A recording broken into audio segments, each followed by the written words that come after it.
Hello student.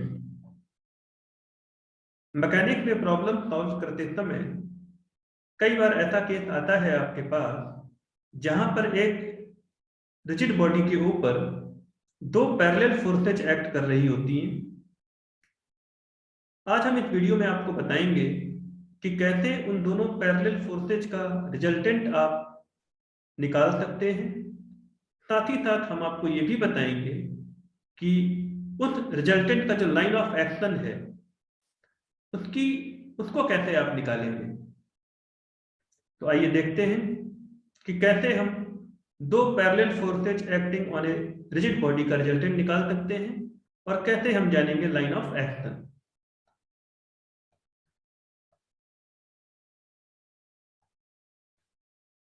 तो मान लीजिए कि ये है एक रिजिड बॉडी, इस पर दो पॉइंट्स हैं, पॉइंट ए और पॉइंट बी। अब एक फोर्स इसके ऊपर एक्ट कर रही है पॉइंट ए पर, रिप्रेजेंटेड बाय एडी, और एक फोर्स एक्ट कर रही है पॉइंट बी पर जो कि एडी के पैरेलल है, रिप्रेजेंटेड बाय बीई। तो एडी को हम मान लेते हैं F1 और बीई को मान लेते हैं F2। अब हमें इन दोनों फोर्सेज का रिजल्टेंट निकालना है। हमें क्या निकालना है? इन दोनों फोर्सेज का रिजल्टेंट। तो एक सबसे पहले हम क्या करेंगे कि लाइन ए बी को कंप्लीट करेंगे। So let this be the line A B. और अब एक फोर्स एफ इमेजिन करेंगे जो कि पॉइंट ए और बी पर एक्ट करती है लेकिन डायरेक्शन अपोजिट है। तो लेट मी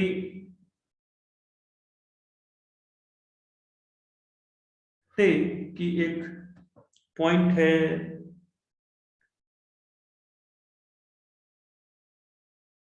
जे और एक पॉइंट है के। इस तरह से कि A J is equal to B K and that is equal to F. F भी कोई फोर्स है, एफ की वैल्यू आप कुछ भी ले सकते हैं, ठीक है। तो मान लीजिए कि ए जे भी एक फोर्स है और बी के भी एक फोर्स है। दोनों फोर्सेज का मैग्नीट्यूड बराबर है लेकिन डायरेक्शन इज अपोजिट। अब इनका जो रिजल्टेंट है एडी और एजे का और बी और बीके का, तो पैरेललोग्राम लॉ ऑफ फोर्सेज के एडिशन को यूज करके हम इनका रिजल्टेंट निकाल सकते हैं। कैसे? देखिए, ये हमने कंप्लीट किया पैरेललोग्राम।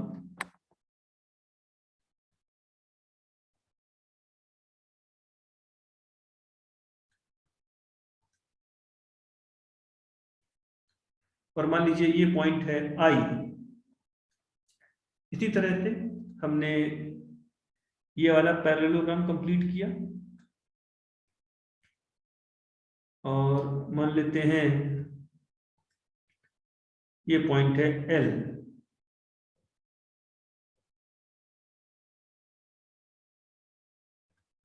तो अब एडी और एजे का जो रिजल्टेंट है वो है ए आई। इसी तरह से बीके और बी का जो रिजल्टेंट है वो है बी एल। अब एक बात ध्यान देने वाली है, हमने बॉडी पर दो अपोजिट फोर्सेज अप्लाई करी थी, एक एजे और एक बीके। दोनों का वैल्यू एफ था। क्योंकि ये दोनों ही फोर्सेज एक ही लाइन के अलोंग एक्ट कर रही है और इनका मैग्नीट्यूड भी इक्वल है और डायरेक्शन अपोजिट है, तो इन दोनों फोर्सेज का बॉडी के ऊपर कोई नेट इफेक्ट नहीं होगा। अभी भी बॉडी के ऊपर केवल दो ही फोर्सेज हैं जिनका कोई इफेक्ट होगा। एक है एडी इक्वल टू F1 और दूसरा है बी इक्वल टू F2। अब हम एक काम करते हैं, आई ए और एल बी को एक्सटेंड करते हैं।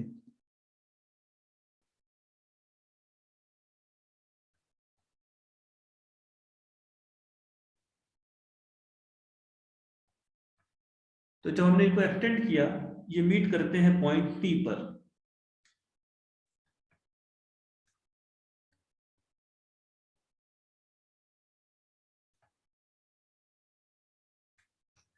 ऑल राइट,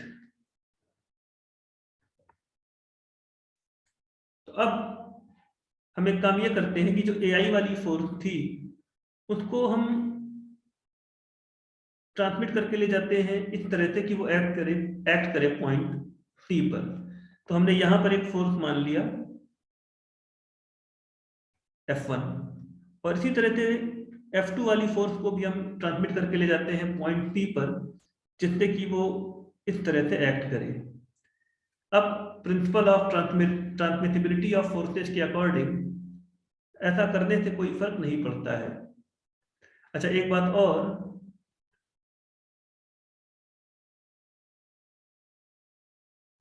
ये जो फोर्सेज हमने ट्रांसमिट की है वो ए आई और बी एल है, तो इनकी वैल्यू F1 और F2 नहीं होगी। ये ये जो फोर्स हमने ली है ट्रांसमिट की है वो ए आई की फोर्स है, और ये जो फोर्स हमने ली है, देखिए ये वाली फोर्स जो है ये ए आई के बराबर है, और ये वाली जो फोर्स हमने ली है ये बी एल के बराबर है। अब एक बार फिर से हम ए आई के कंपोनेंट पॉइंट सी पे दिखा सकते हैं। तो वो कंपोनेंट क्या होंगे? एक तो होगा ए जे, तो A J will be equal to F, और एक होगा ए डी। ठीक है जी, तो ये जो कंपोनेंट है ये ए डी के बराबर है। इसी तरह से देखिएगा, ये आपका ए जे के बराबर है, तो इसकी वैल्यू एफ है, और ये जो कंपोनेंट है ये ए डी के बराबर है, इसकी वैल्यू F1 है। इसी तरह से बी एल के कंपोनेंट ले लेते हैं। तो बी एल का एक कंपोनेंट ऐसे आएगा एफ, और एक कंपोनेंट आएगा बीई जो कि F2 के बराबर है, वो भी इसी डायरेक्शन में आएगा। अब ये तो क्लियर है कि भाई ये वाला जो एफ है और ये वाला जो एफ है ये कैंसिल हो जाएंगे, तो जो नेट रिजल्टेंट होगा वो ए डी प्लस बीई। इसका मतलब ये हो गया कि जो नेट फोर्स है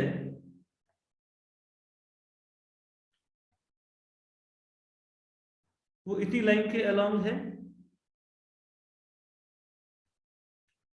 नेट फोर्स इसी लाइन के अलोंग है, और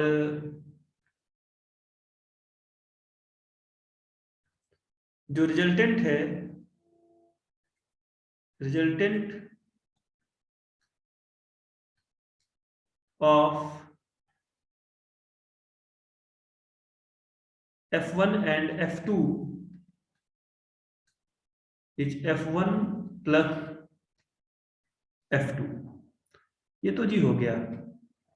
अब बात ये आती है कि भाई इस F1 प्लस F2 को किस लाइन के अलोंग हमें एक्ट कराना है। तो ये भी क्लियर है कि ये जो लाइन होगी ये AD और BE के पैरेलल ही होगी।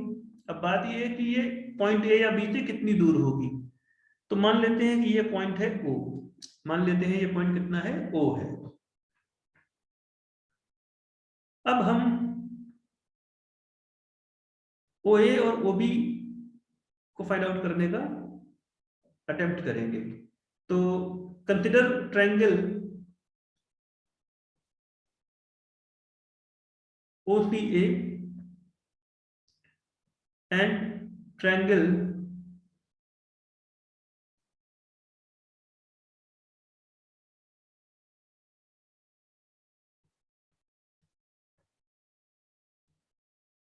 ADI which are similar। These two triangles are similar, और क्योंकि ये सिमिलर हैं तो आप ये कह सकते हैं कि OC upon OA is equal to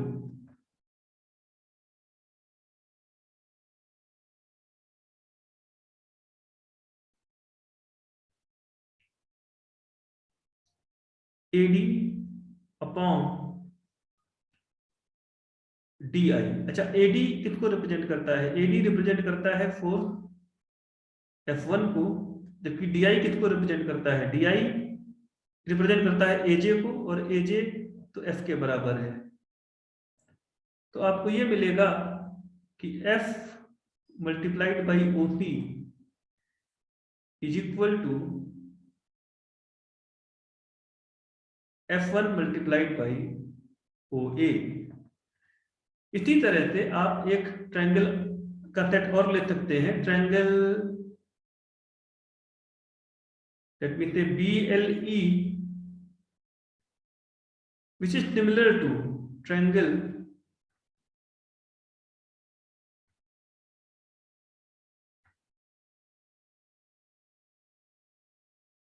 OCB।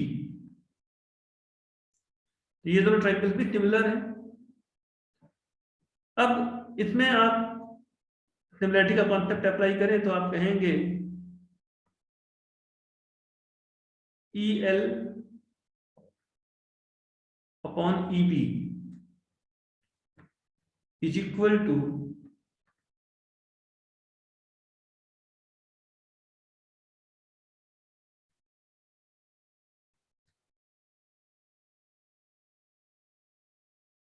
OB upon OC। और ध्यान दें कि जो EL है, एक बार फिर से ये फोर्स F को ही रिप्रेजेंट कर रहा है। EL किसको रिप्रेजेंट कर रहा है? फोर्स F को। Where H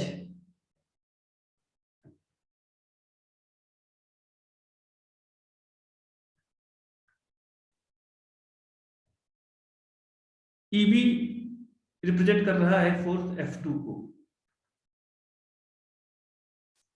So again you will get OC multiplied by F is equal to OB multiplied by F2। अब F इंटू OC को आप F1 इंटू OA भी कह सकते हैं, और F इंटू OC को आप OB मल्टीप्लाइड बाई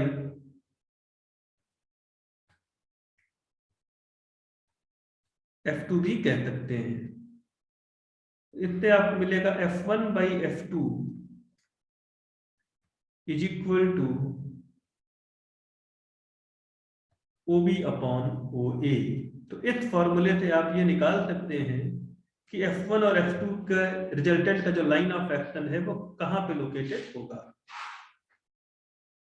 एक एग्जांपल देखते हैं। मान लीजिए ये एक रिजिड बॉडी है, इसमें दो पॉइंट हैं ए और बी, और ए और बी के बीच का जो सेपरेशन है वो 60 सेंटीमीटर है। पॉइंट ए पर एक फोर्स एक्ट कर रही है, ये 4 न्यूटन की है, जबकि पॉइंट बी पर एक फोर्स एक्ट कर रही है इसी के पैरेलल, और ये जो फोर्स है इसका वैल्यू केवल 1 न्यूटन है। अब हमें इन दोनों फोर्सेज का रिजल्टेंट बताना है, तो इनका जो रिजल्टेंट होगा वो तो 4 newton plus 1 newton equal to 5 newton ही होगा। अब एक प्रॉब्लम ये आएगी आपके मन में कि इन फोर्सेज को कहां पे एक्ट करता हुआ हम एज्यूम करें। तो मान लेते हैं कि ये फोर्सेज एक्ट कर रही है पॉइंट ओ पर, तो हम ऐसा एज्यूम करेंगे कि ये जो 5 न्यूटन है जो कि इन दोनों का रिजल्टेंट है वो कहीं यहां पर एक्ट करता है। अब कैसे पता चलेगा भाई? ये तो क्लियर है कि 5 न्यूटन 4 न्यूटन 1 न्यूटन ये तीनों ही फोर्सेज पैरेलल हैं। अब पॉइंट ओ की लोकेशन क्या है? तो लोकेशन के लिए देखिए हमारे पास फॉर्मूला है F1 बाई F2, यानी कि 4 न्यूटन बाई 1 न्यूटन, यानी कि ये जो रेशियो हो गया 4 का, this is equal to OB upon OA, तो OB will be equal to 4OA, OB plus OA is equal to 50 centimetre and 4OA plus OA यानी कि 5OA will be equal to 50 centimetre, तो OA आपका आ जाएगा 12 centimetre और OB आपका आ जाएगा 48 centimetre. तो आपने यहाँ पर देखा कि अगर 4 न्यूटन और 1 न्यूटन की दो पैरेलल फोर्सेज किसी रिजिड बॉडी पे एक्ट कर रही हैं, तो उनका जो रिजल्टेंट है वो उनके ही पैरेलल 5 न्यूटन की वैल्यू रखेगा और वो लाइन AB पर एक पॉइंट O लोकेटेड होगा, उस पॉइंट O के ऊपर एक्ट करता हुआ माना जा सकता है। इसका मतलब ये है कि 4 न्यूटन की फोर्स पॉइंट A पर और 1 न्यूटन की फोर्स पॉइंट B पर, इन दोनों का जो भी इफेक्ट है बॉडी पर, वही सेम इफेक्ट एक सिंगल फोर्स 5 न्यूटन का है अगर वो 4 न्यूटन और 1 न्यूटन के पैरेलल एक्ट करे और पॉइंट O पर वो एक्ट कर रही हो, where OA is equal to 12 centimetre and OB is equal to 48 centimetre. तो ये थी आज की न्यू लर्निंग आप लोगों के लिए, जहां पे आपने देखा कि कैसे दो पैरेलल फोर्सेज का रिजल्टेंट आप जान सकते हैं और कैसे उसकी लाइन ऑफ एक्शन को आप निकाल सकते हैं। Thank you.